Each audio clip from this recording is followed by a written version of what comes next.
السلام علیکم ورحمۃ اللہ وبرکاتہ۔ ناظرین، امید کرتا ہوں سب خیریت عافیت کے ساتھ ہوگے۔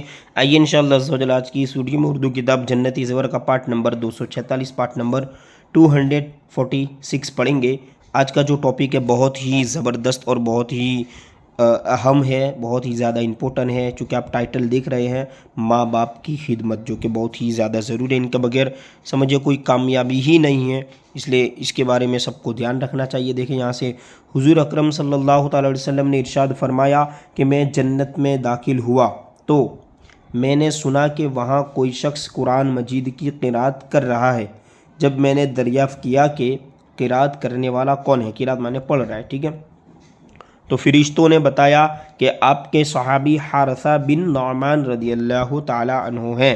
حضور صلی اللہ تعالی علیہ وسلم نے فرمایا کہ اے میرے صحابیوں، دیکھ لو، یہ ہے نیکوکاری، یعنی نیک کام کرنے والا، اور ایسا ہوتا ہے اچھے سلوک کا بدلہ۔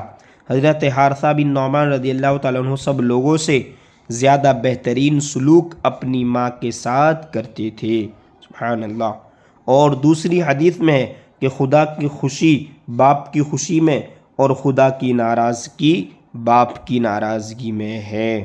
دیکھیں آگے، بیٹیاں جہنم سے پردہ بنے گی۔ حضرت عائشہ رضی اللہ تعالیٰ عنہا نے بیان فرمایا کہ میرے پاس ایک عورت اپنی 2 بیٹیوں کو لے کر بھیک مانگنے کے لیے آئی تو ایک کھجور کے سوا اس نے میرے پاس کچھ نہیں پایا۔ وہی ایک کھجور میں نے اس کو دے دی تو اس نے اس ایک کھجور کو اپنی دونوں بیٹیوں کے درمیان تقسیم کر دیا، یعنی بانٹ دیا آدھا آدھا کر کے، اور خود نہیں کھایا اور چلی گئی۔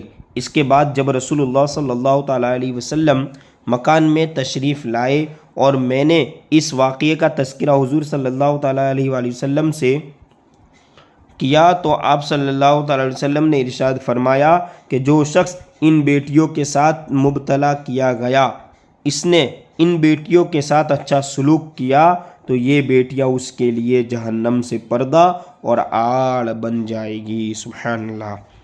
دیکھیں آگے، انسان کی 30 غلطیاں۔ اب کون کون سی 30 غلطیاں ہیں؟ دیکھیں کون اس میں مبتلا ہے، بہت سارے، تو کیا پتہ 30 میں ہی ہوں گے۔ پہلا، اس خیال میں ہمیشہ مگن رہنا کہ جوانی اور تندرستی ہمیشہ رہے گی، نہیں، یہ غلط ہے، جوانی بھی چلی جاتی ہے، تندرستی بھی چلی جاتی ہے۔ 2، مصیبتوں میں بے صبر بن کر چیخ و پکار کرنا، ہے نا، اس طرح۔ 3، اپنی عقل کو سب سے بڑھ کر سمجھنا۔ 4، دشمن کو حقیر سمجھنا، یعنی دشمن بولا ہے ایسے سمجھنا۔ 5، بیماری کو معمولی سمجھ کر شروع میں علاج نہ کرنا۔ اسی طرح 6، اپنی رائے پر عمل کرنا اور دوسروں کے مشوروں کو ٹھکرا دینا۔ کسی بدکار کو بار بار آزما کر بھی اس کی چاپلوسی میں آ جانا۔ بیکاری میں خوش رہنا اور روزی کی تلاش نہ کرنا۔ اپنا راز کسی دوسرے کو بتا کر اسے پوشیدہ رکھنے کی تاکید کرنا۔ آمدنی سے زیادہ خرچ کرنا، اس میں تو بہت سارے لوگ مبتلا ہو گئے، جتنی انکم نہیں ہے اس سے زیادہ تو مطلب خرچہ ہے۔ لوگوں کی تکلیف میں شریک نہ ہونا اور ان سے امداد کی امید رکھنا۔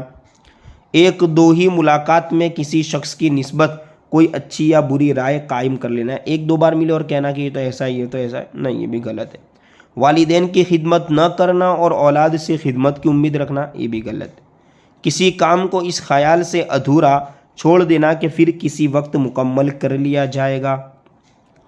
ہر شخص سے بدی کرنا اور لوگوں سے اپنے لیے نیکی کی توقع رکھنا، یعنی اپنے ہر ایک سے برائی کرنے کی اور دوسروں سے اپنے یوں سمجھے کہ ہمارے ساتھ اچھا ہو، نہیں، غلط ہے یہ۔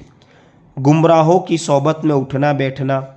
کوئی عمل صالح کی تلقین کرے تو اس پر دھیان نہ دینا، کوئی اچھا عمل کا اس پہ دھیان نہ دینا، یہ بھی غلطی ہے، بیوقوفی ہے۔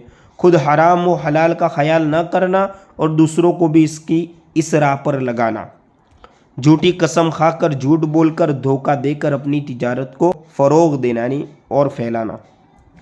علم دین اور دینداری کو عزت نہ سمجھنا۔ خود کو دوسروں سے بہتر سمجھنا۔ فقیروں اور سائلوں کو اپنے دروازے سے دھکا دے کر بھگا دینا۔ ضرورت سے زیادہ بات چیت کرنا۔ اپنے پڑوسیوں سے بگاڑ رکھنا، ٹھیک ہے۔ بادشاہوں اور امیروں کی دوستی پر اعتبار کرنا، یعنی ان پر بھروسہ کر لینا۔